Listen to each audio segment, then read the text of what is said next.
Hello beautiful people, let's make raisins bread. This bread tastes so good. In a large bowl, I added in milk, and I also brought in one large egg, and I also brought in the yeast and the sugar, and I also brought in oil, and we'll stir this to combine properly. We'll stir this for the egg yolk and the yeast to be completely dissolved into the wet mixture. And now I brought in the bread flour. You can also use all-purpose flour if you can lay your hands on bread flour. And I brought in salt, and we are going to also mix this to form a shaggy dough. You keep mixing it. Don't be tempted to add in water immediately because the yeast is also a wet ingredient. We'll keep mixing this for all the dry flour to absorb and form a dough. And now I brought it on my work table for easier kneading. I'm going to knead this between 7 to 10 minutes, depends on how good you are with hand kneading.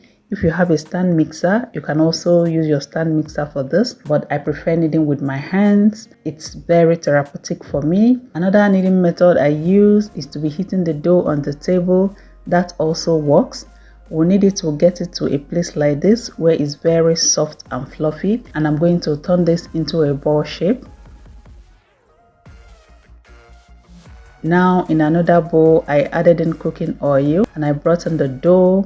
I'm going to rub the oil all over the dough. That will help the dough not to stick to the bowl when we are proofing it.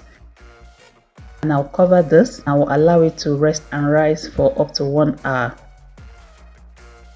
And here is my baking pan. I'm going to be greasing this with butter. You can grease with butter, with margarine, or with cooking oil. The essence is to prevent the dough from sticking to the pan when it's coming out from the oven.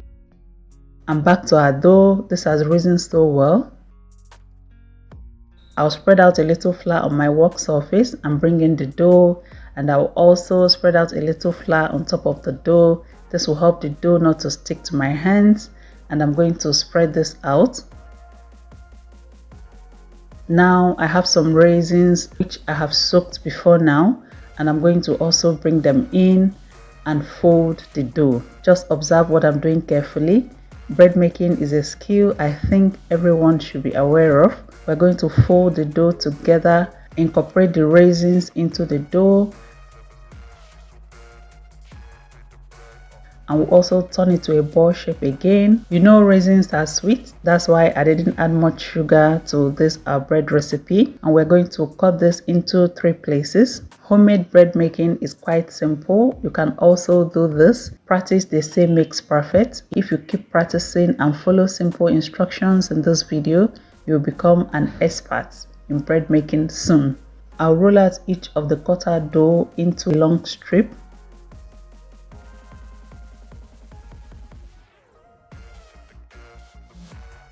Now we're going to braid this. Observe carefully.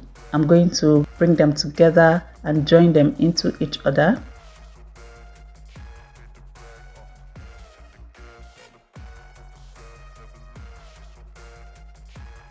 And we'll transfer this to our greased bread pan. Now I live in a warm country.